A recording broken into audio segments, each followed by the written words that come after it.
ये कैसी विचित्र माया है? कोई मार्ग निकालिए नंदराज। आप सब लोग विश्वास रखिए, आप सबके बालक अवश्य मिलेंगे। मित्रों, चलिए हम सब बल लगाकर इसे हटाने का प्रयास करते हैं।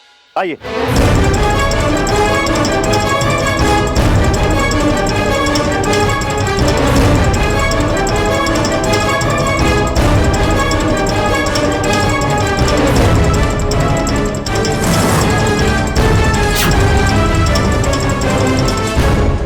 मैंने ही यह अदृश्य दीवार बनाई है ताकि गांव वाले अगासुर को स्पर्श ना कर सके और अगासुर आप लोगों को किसी भी प्रकार की हानि ना पहुंचा सके। ये अदृश्य दीवार कैसी है? नंदराज, हम इस दीवार को स्पर्श क्यों नहीं कर पा रहे हैं?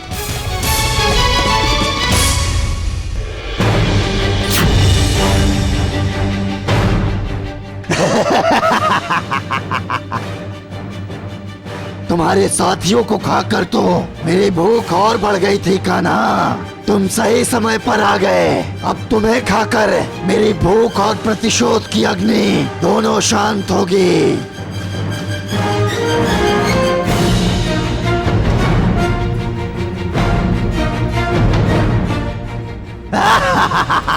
अब कुछ ही क्षणों में कृष्णा मेरी उदर की अग्नि में जलकर नष्ट हो जाएगा। मित्रों, चलिए अब हम सब इस दीवार पर लाठियों से प्रहार करेंगे।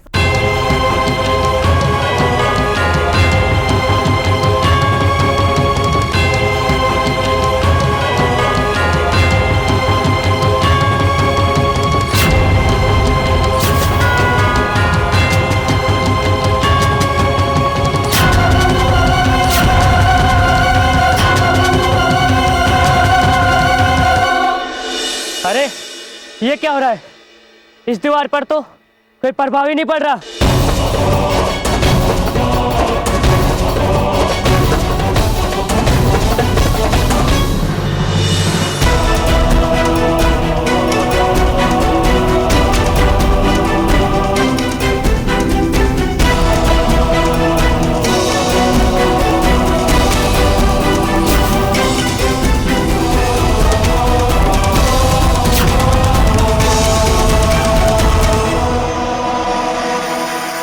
तुमने भले ही मुझे निगल लिया हो अगासुर, किंतु मेरा अंत करने से पूर्व ही तुम्हारा अंत हो जाएगा।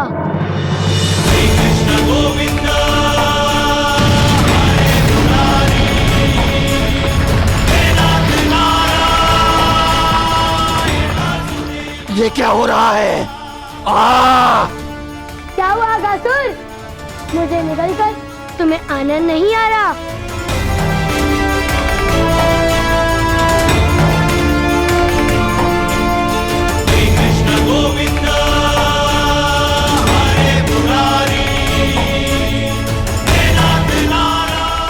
क्षमा करना मित्रों, तुम्हें ये कष्ट उठाना पड़ा,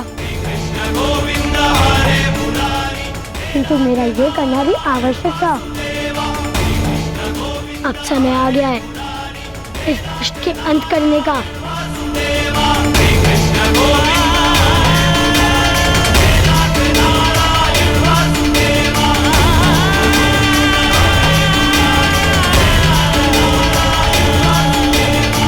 ये क्या हो रहा है? लग रहा है जैसे मेरे शरीर का ताप बढ़ता जा रहा है।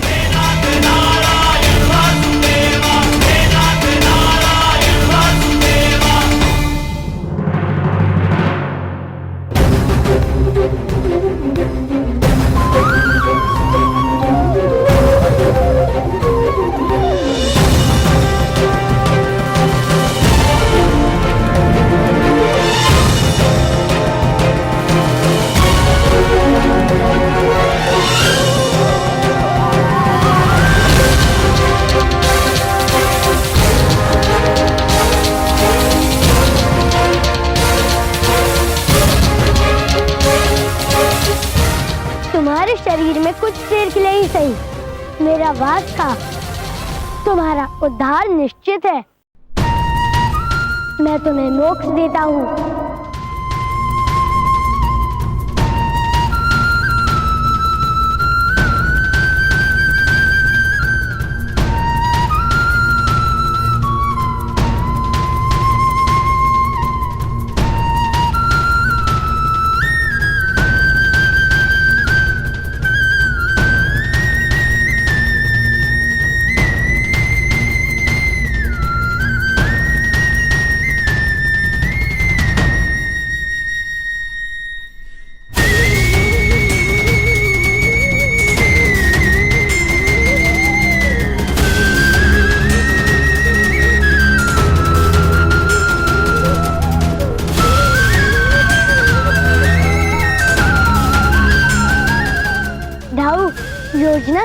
हुई।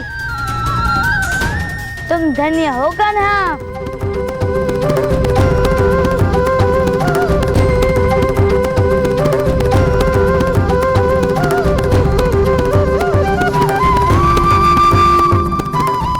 कान्हा, इन सब की मूर्छा मुझे समाप्त करनी होगी। दाऊ, ये सब कुछ ही क्षण में ठीक हो जाएंगे। और ये सब अगासुर के निगलने के कारण मूर्छित नहीं हुए थे, अपितु इनके भोजन में मिले दिव्य रसायन से के कारण ये मूर्छित हुए थे, जो कि मैंने इनके भोजन में मिलाया था।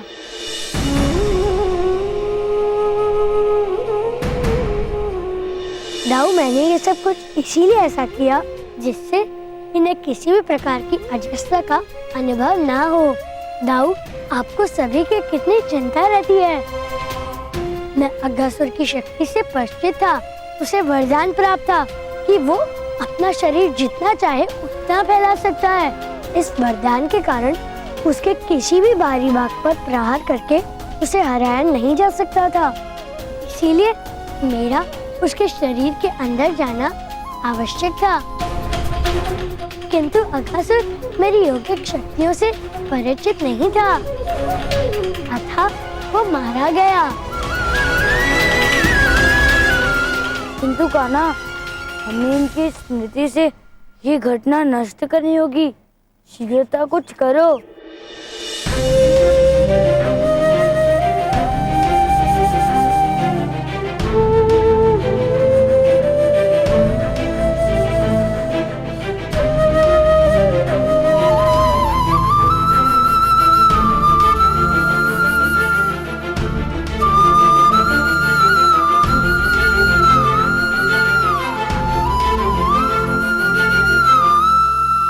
भोजन करने के बाद कब इतनी गहरी नींद आई कुछ पता ही नहीं चला कान्हा। हाँ मधुमंगल, तुम सही कह रहे हो। मुझे भी ऐसी गहरी नींद आई कि आसपास क्या हुआ कुछ पता ही नहीं चला। ये स्वादिष्ट भोजन का चमत्कार है। चलो अब घर चलते हैं, बहुत समय हो गया है। चलो चलो चलो। मित्रों, चलिए अब हम सब वन में चलकर शीघ्र शीघ्र अपने बालकों को लेकर आते हैं। वो रहे हमारे बालक।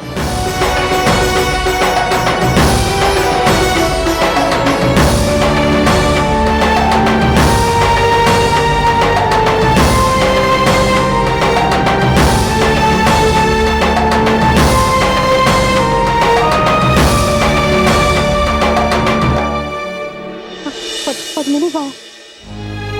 सबके बालक आ गए, किंतु हमारी पद्मिनी कहीं दिखाई नहीं दे रही। कृष्णा,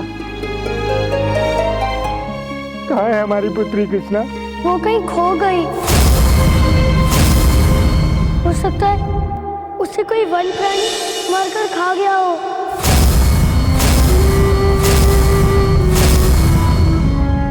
काका, हमारे साथ जो होता है वो हमारे कर्मों का फल होता है। यदि आपने कोई बुरा कार्य किया है तो ये उसी का ही परिणाम है काका। कृष्णा, मैंने ही अपने भतीजे चंदन को वन में छोड़ा था।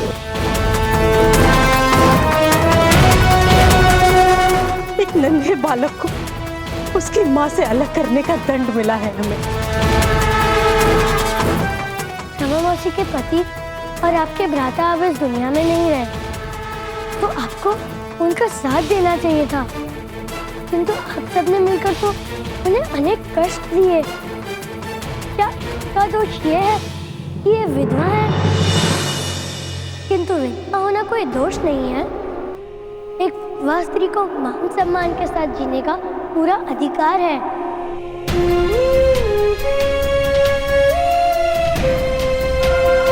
रमा, हमसे बहुत बड़ी भूल हो गई है, मुझे क्षमा कर दो।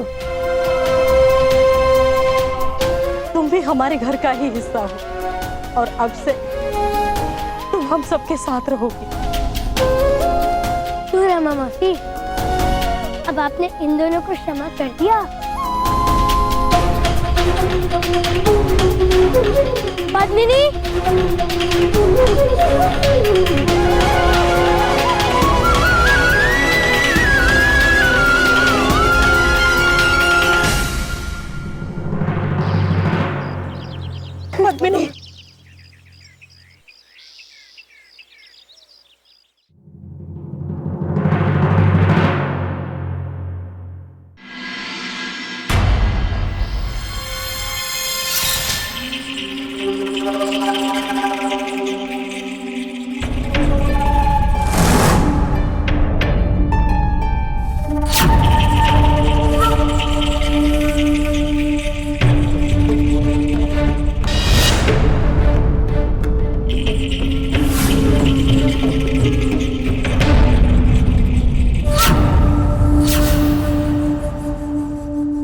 गुरुदेव प्रणाम।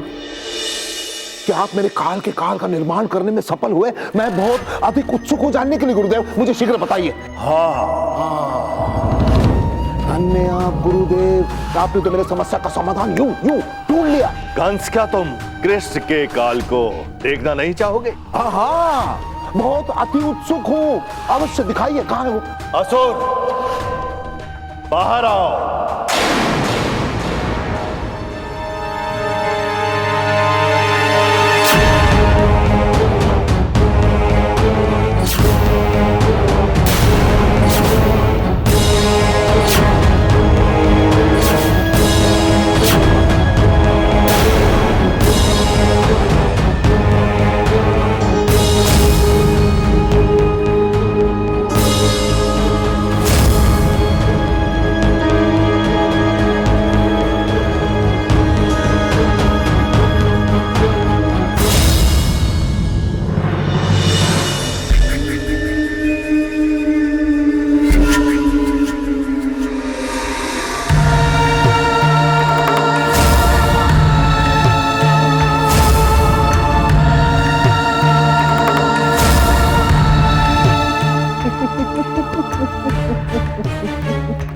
ना गुरुदेव ना, ये कृष्णा का वध नहीं कर सकता गुरुदेव। क्योंकि ये एक साधारण सा मनुष्य है। कृष्णा को मारना इसके लिए असंभव है।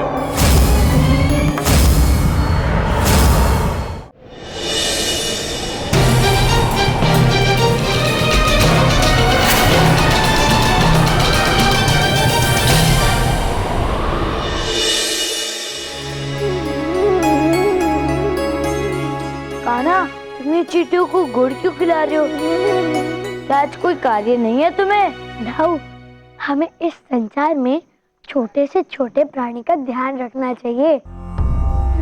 पता नहीं कब कहाँ हमें किसी की आवश्यकता हो।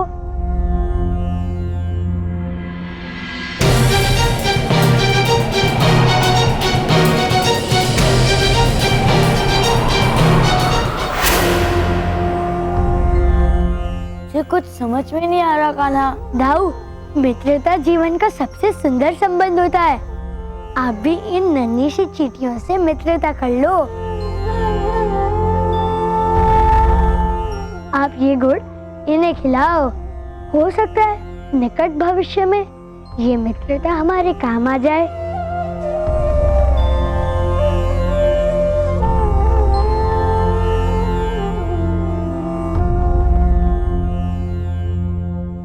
महात्मा, ये कैसी विचित्र स्थिति है। हवेली के बाहर तीव्र पवन चल रही है और हवेली के अंदर कोई हलचल नहीं है। नंदराज, आज से बल्कि अभी से वृंदावन की ग्रह दशा बदलने वाली है। आने वाला कल घनघोर संकट लेकर आएगा।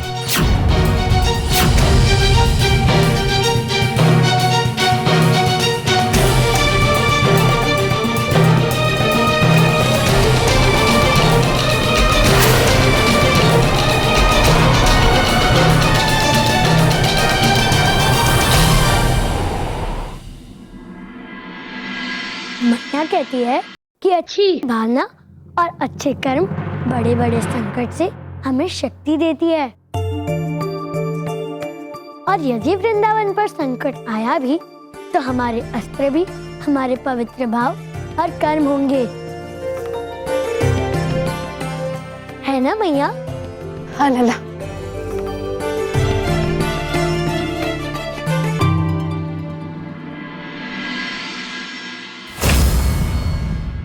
कौन हो?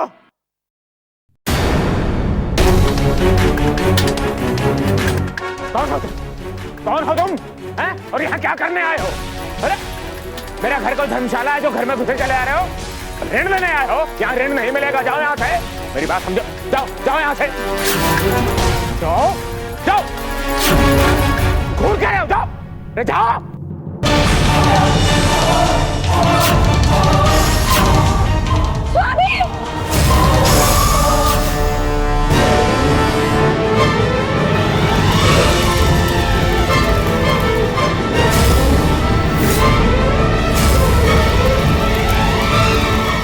मुझे मुझे महाराज कंस ने भेजा है।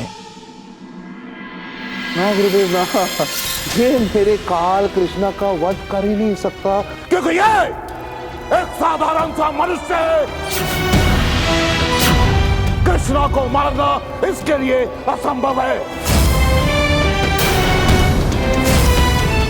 नहीं कंस, यही है कृष्णा का काल। अभी तुमने इसके वास्तविक रूप को देखा ही कहां है। यह असुर पृथ्वी के पंच तत्वों से बना है और आवश्यकता अनुसार उन पंच तत्वों का प्रयोग भी कर सकता है। हाँ तो दिखाइए, दिखाइए मुझे इसका वास्तविक रूप। हे असुर, महाराज को अपने अग्नि तत्व से परिचित करवाओ।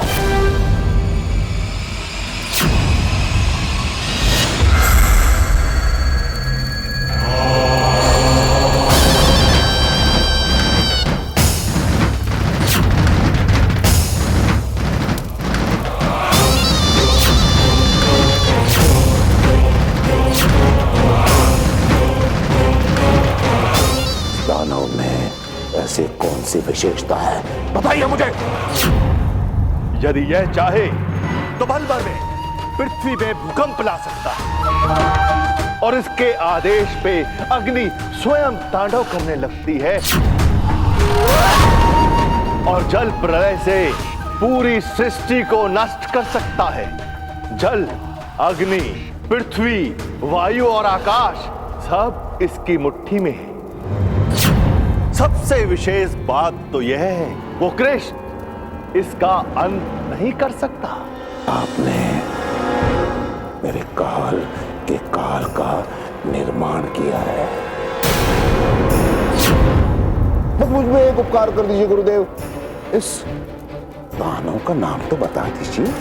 कंस ये 5 महाभूतों से बना है, इसलिए इसका नाम होगा पंचासुर।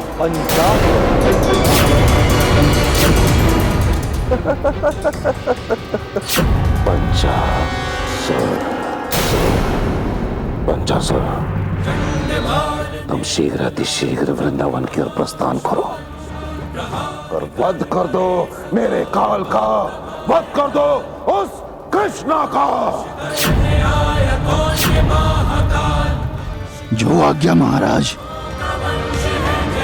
मैं कृष्णा का अंत करने आया था, किंतु लगता है कि पहले तुम्हारा ही अंत करना पड़ेगा। क्षमा कर दो मुझे, आप कृष्णा का काल है ना। सुनते हो पुत्र हरिहर, सारे गांव में सभी लोग साधु के भविष्यवाणी की चर्चा कर रहे हैं। कहते हैं कि वृंदावन पर कोई बड़ा संकट आने वाला है। पिताजी, पहले ही क्या कम संकट है मुझ पर। एक और कावेरी की बीमारी असाध्य होती जा रही है और दूसरी ओर मेरी सारी जमा पूंजी समाप्त हो चुकी है, जिसके कारण बस मेरे एक करके सारे पशु बेचने पड़े हैं मुझे। बस अब एक गाय तो है मेरे पास, जिसका दूध बेच बेच कर घर का गुजर बसर चल रहा है। बस अब एक बार कावेरी की तबीयत ठीक हो जाए। सुप्रभात हरिहर काका। सुप्रभात। काका, मैया ने कावेरी काकी के लिए काढ़ा भेजा है। उन्हें कहा है कि इसे पीने से उनका स्वास्थ्य सुधर जाएगा। अच्छा बेटिया, मैं तो यहाँ काम में फंसा हुआ हूँ। तुम ऐसा करो, तुम भीतर जाओ और अपने हाथों से ये काढ़ा अपनी काकी को पिला दो।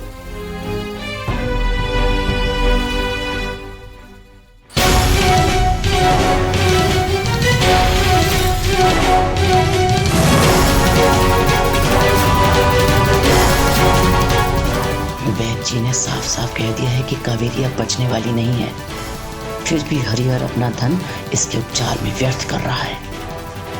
आज नहीं तो कल ये मरने वाली है। चलो मैं ही इसे समाप्त कर देती हूँ।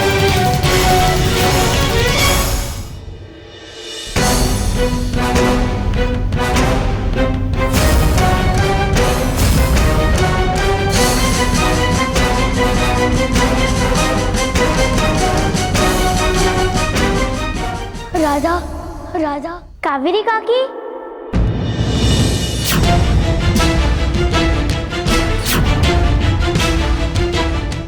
ये राधा कहाँ से आ गई? कावेरी काकी, राधा काकी, माँ ने एक काढ़ा आपके लिए भेजा है। उनने कहा है कि इसे पीने से आप शीघ्र ही स्वस्थ हो जाएंगी। हाँ राधा पुत्री, तूने बहुत अच्छा किया जो ये काढ़ा लेके आई। देखना तेरी कावेरी काकी तो कितनी अस्वस्थ है, उससे उठा भी नहीं जा रहा है बिस्तर से। अब देख, तकिया नीचे गिर गया था, बेचारी को पता ही नहीं था, वही सिरहाने रख रही थी मैं। ना, ये काढ़ा मुझे दे दे, मैं पिला देती। बहू, ये काढ़ा पी ले, इससे तुझे स्वास्थ्य में लाभ होगा। हाँ, धीमे।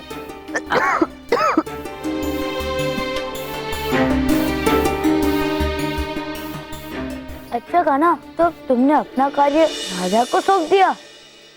हाँ जाओ, क्योंकि इस समय हमें और भी महत्वपूर्ण कार्य करना है। कौन से कार्य कान्हा? क्योंकि कल रात्रि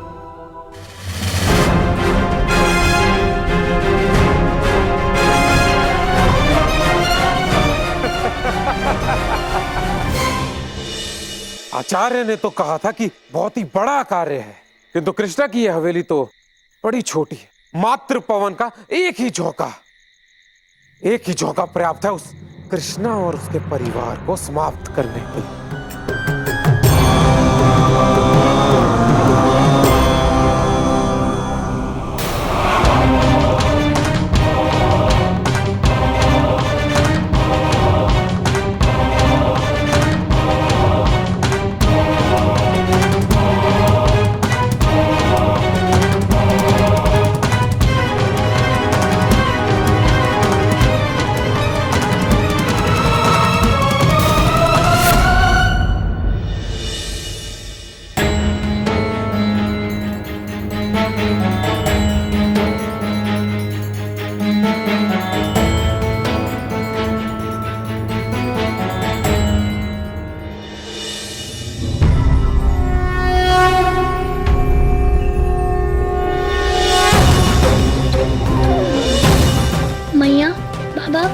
मुझे क्षमा करना, मैं आप दोनों को थोड़े समय के लिए मूर्छित कर रहा हूँ।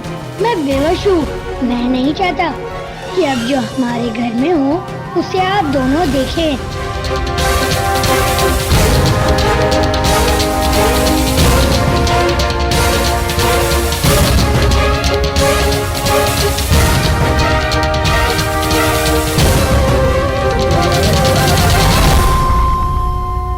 आओ देखें तुमने कितना बल है।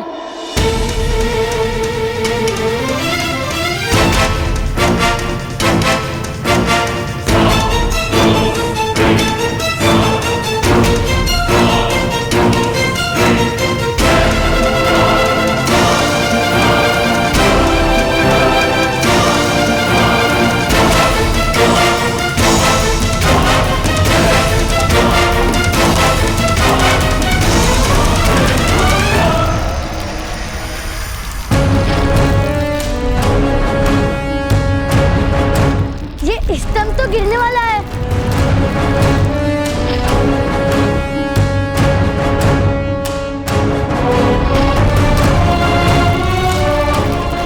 एक रुका तो दूसरा खंभा हिलने लगा। अब तो मुझे कुछ करना ही होगा।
इतनी तेज से चलेगी कि ये हवेली पूरी तरह समाप्त हो जाएगी।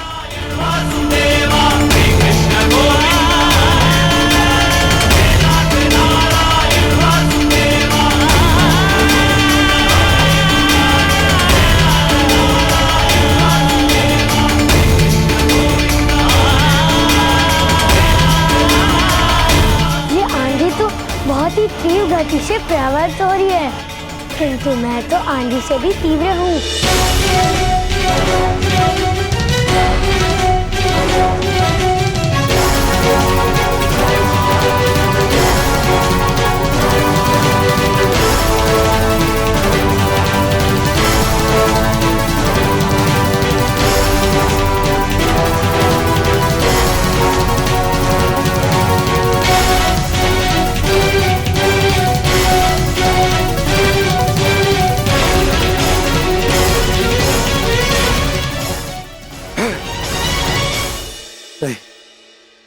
ये कैसे संभव है? मेरी वायु की गति का कृष्ण की हवेली पर कुछ भी असर नहीं हो रहा है। ये नहीं हो सकता।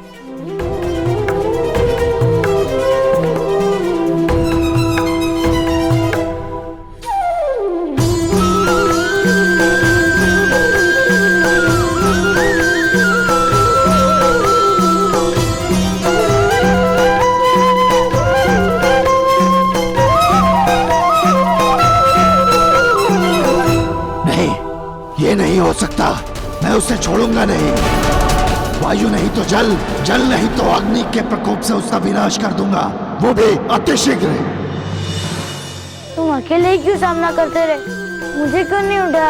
दाऊ, ये तो बस छोटी सी घटना घटी है, अब तो और भी बड़ी बड़ी घटना घटने वाली है।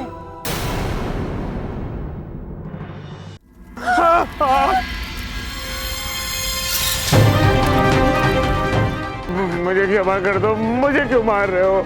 मैं तो तुम्हारी सहायता करूंगा, और पता है महाराज कंस के द्वारा भेजे गए हर दानव की मैं सहायता करता हूँ। यदि तुम मुझे मार दोगे तो तुम्हें कृष्णा के विषय में कौन बताएगा?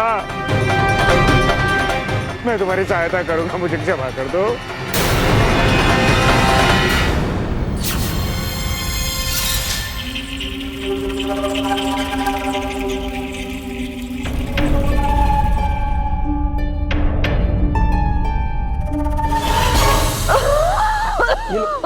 कावेरी, जल पी लो।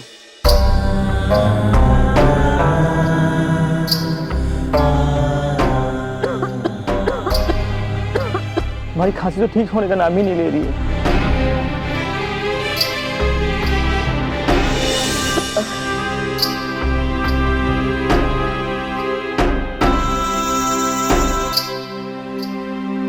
तुम ही ठीक हो जाओगी, मैं तुम्हें कुछ नहीं होने दूंगा। अब रो मत। मैं हाट जाता हूँ और दूध बेचकर आता हूँ, और हाँ, अपनी जो औषधि है समय पर ले लेना। माँ। हाँ पुत्र। कटोरी में दूध रखा है, उसमें औषधि मिलाकर कावेरी को पिला देना। हाँ।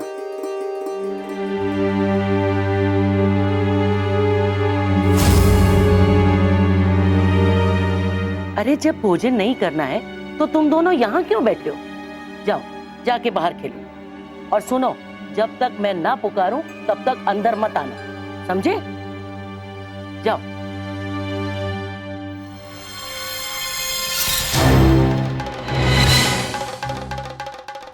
धन्यवाद, आपका बहुत बहुत धन्यवाद कि आपने हमें छोड़ दिया। सच कहूं, आज आपने हम पर बहुत बड़ा उपकार किया है। मैं अभी आती हूँ। शुक्र आओ, बहुत बहुत धन्यवाद। मेरे तो प्राण ही निकल गए थे।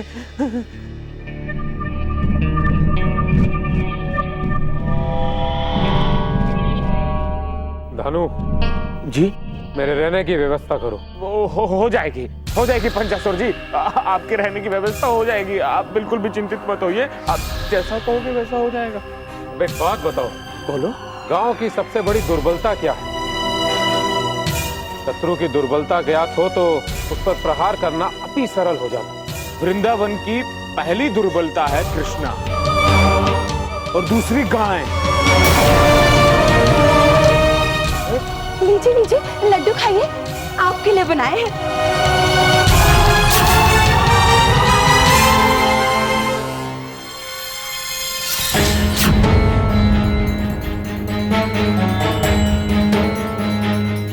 खाइए।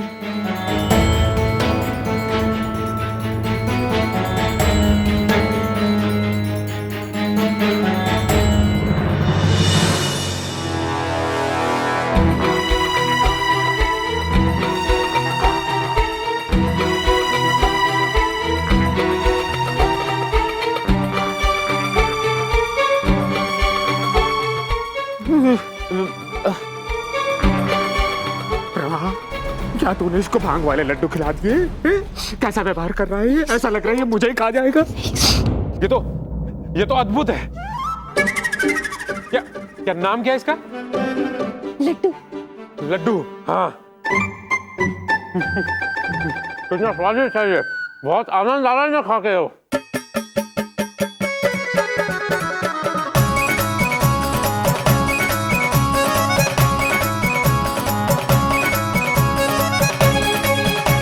स्वामी, सच कहूं, इतने सारे लड्डू ये एक ही क्षण में समाप्त कर गया। थाली भर के लड्डू लाई थी इसके लिए मैं। ये क्या खुसर पुसर हो रहा है? कुछ नहीं, मुझे और लड्डू चाहिए। और लड्डू? आप इतने समय में सारे लड्डू खा गए?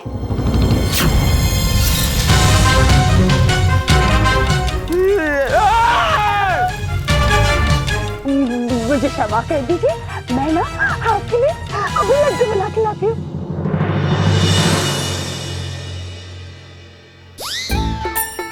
इधर से जाओ प्रभा और लड्डू बना कर लाओ, जाओ।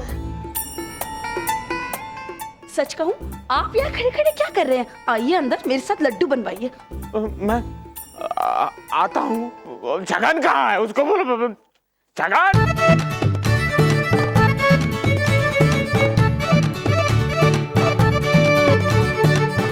पता है प्रभा, ये सब कुछ तेरे कारण हो रहा है। यदि तुम उसको लड्डू नहीं चखाती तो वो पशु इतने लड्डू नहीं खाता और हमको इतना श्रम नहीं करना पड़ता। हमें क्या पता था कि वो लड्डू का इतना बड़ा चटोरा निकलेगा। शीघ्रता से लड्डू बनाओ, मुझे भूख लगी है। आ रहे हैं, आ रहे हैं।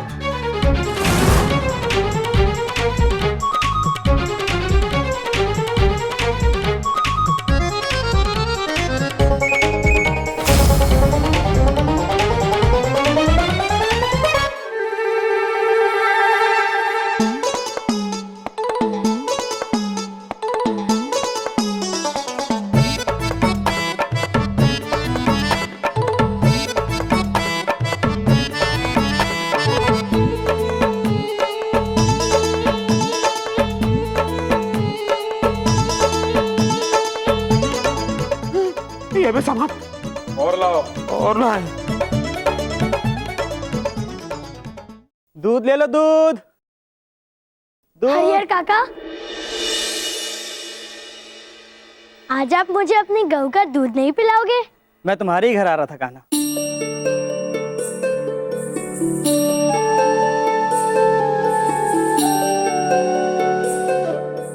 लो कान्हा, दूध पियो।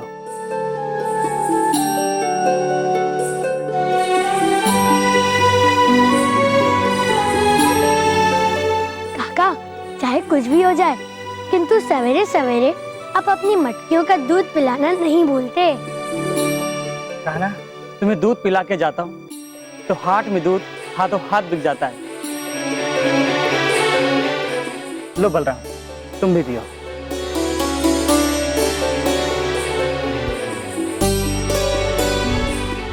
तुम दोनों को दूध पीता देख बहुत दिल में प्रसन्नता होती है। सारी चिंताएं दूर हो जाती हैं लल्ला। अच्छा ये बताओ काका कि अब कावेरी काकी का स्वास्थ्य कैसा है?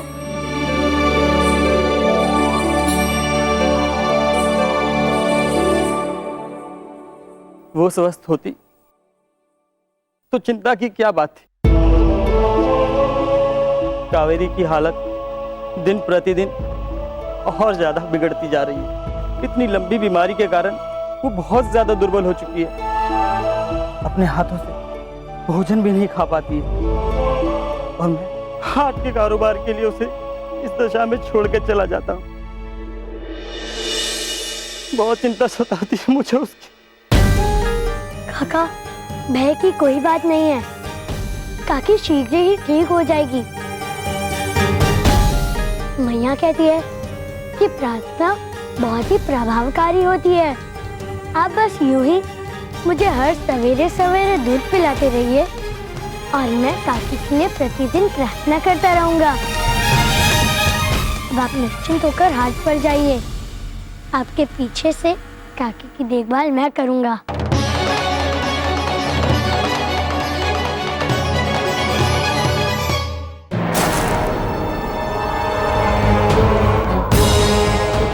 अरे ये क्या हो रहा है?